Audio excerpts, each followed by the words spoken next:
Hi friends అందరూ ఎలా ఉన్నారు? నేను చాలా బాగున్నానండి. ఈ వీడియోలో మీకు సింపుల్ వేలో పోహా ఎలా చేయాలో చూపించబోతున్నాను.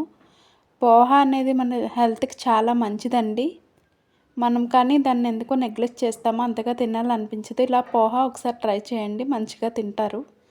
ముందుగా ప్యాన్ పెట్టుకొని అందులో ఆయిల్ వేసుకోవాలి. ఆయిల్ హీట్ అయ్యాక పోపు దినుసులు, జీలకర్ర, కొంచెం పల్లీలు వేసుకొని లైట్గా ఫ్రై చేసుకోవాలండి. తర్వాత పచ్చిమిర్చి ముక్కల్ని వేసుకొని ఫ్రై చేసుకోవాలి.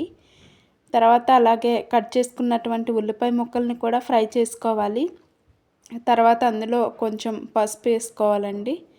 పసుపు వేసుకొని ఫ్రై చేసుకున్న తర్వాత అందులో కొంచెం సాల్ట్ వేసుకోవాలి. ఆ వేగేలోపు ముందుగా పోహా తీసుకొని పోహాని శుభ్రంగా వాష్ చేసుకొని పక్కన పెట్టుకోవాలండి. తర్వాత వేగిన వాటిలో ఆ పోహా వేసుకుని మొత్తం కలిసేలాగా కలుపుకోవాలండి. ఇలా కలుపుకున్న దాంట్లో ఒక నిమ్మకాయని కట్ చేసి పిండుకోవాలండి. నిమ్మకాయని కట్ చేసి పిండుకోవడం వల్ల టేస్ట్ చాలా బాగుంటుంది. ఇలా చేస్తే ఎంతో simple and tasty poha ready అండి. వీడియో నచ్చితే లైక్ చేయండి, షేర్ చేయండి, నా ఛానల్ని సబ్స్క్రైబ్ చేయండి. Thank you so much for watching.